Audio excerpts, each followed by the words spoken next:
There is the fording location, as I call it. People and horses cross here quite a bit when the water levels are lower, and the horses have broken down the edges of the bank, as you can see.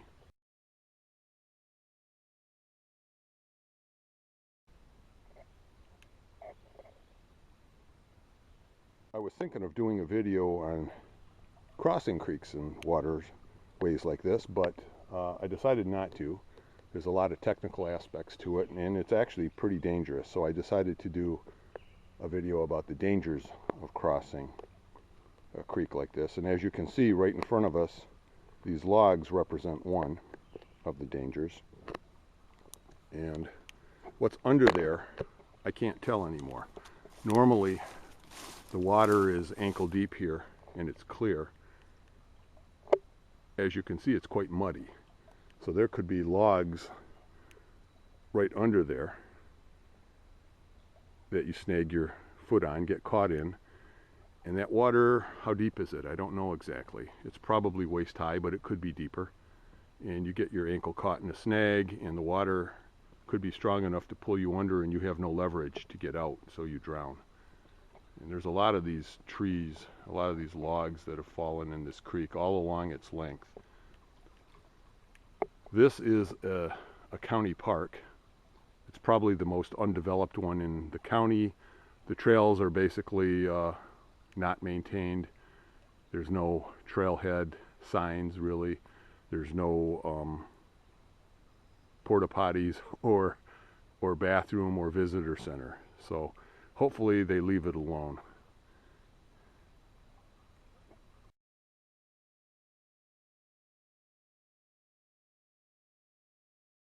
This really looks like it would be a fun adventure to cross this, but I'm alone and it's just too dangerous to try it. Even though I could probably do it safely, there are risks involved, and it's just not worth it for a little bit of fun.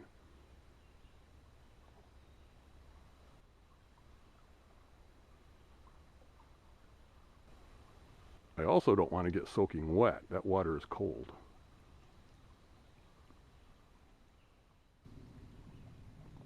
I'll come back in a few weeks when the water levels are lower and it's safe to cross, and we will compare now and then shots, before and after shots. We'll compare something. These deadfalls can get pretty complex, and you don't know what's under the water.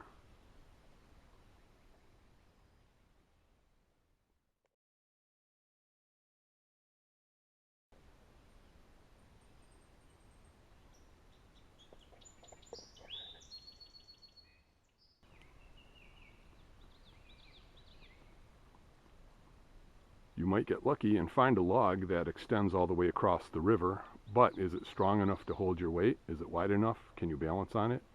Is it stable? Is it slick with mud or plant growth? All questions you need to know the answers to.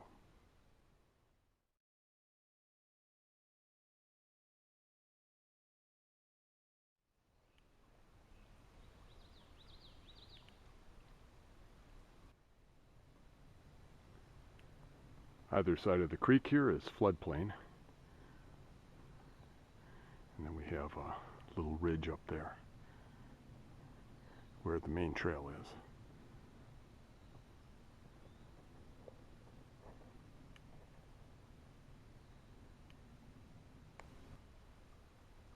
I believe this is called skunk cabbage.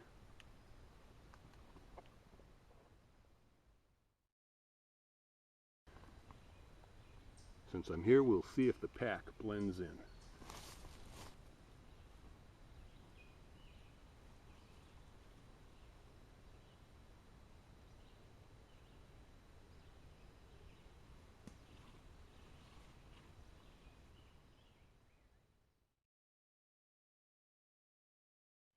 Here we are on the ridge along the trail, looking down at the creek that we just were at.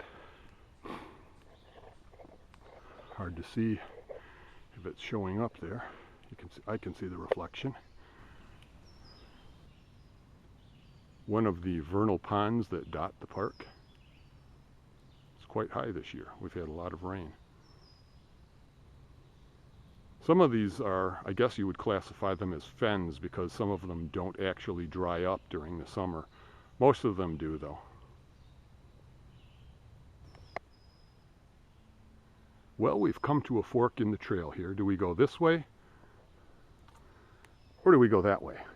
Well, we've got some blazes on the trees. Multicolored blazes. Every time somebody wants to remark the trails, they just choose their own color and do it. I happen to know that the trail this way goes to the equestrian center because I've hiked there before. This trail goes where I want to go, and I know that because I've hiked there before. Some people would like road signs up. Well, we've already got an arrow and blazes of multiple colors. Isn't that enough for you folks? Why do you need a sign telling you the equestrian center is 200 feet that way, or 400 feet, or 1,000 feet, whatever it is? Explore. Have some independence. Damn it all. And then we have these ribbons because apparently the blazes aren't enough.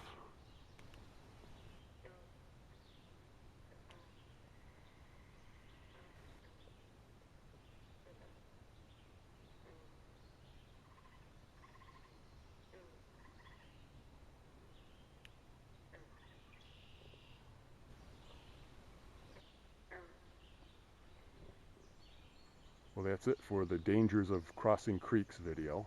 There wasn't a whole lot of that, was there? But there was other stuff. I think it was nice. What's that? Giant ants.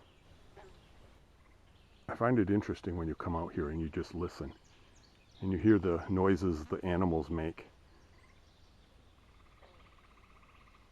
Like that. And you think, how many horror movies is that the monster noise?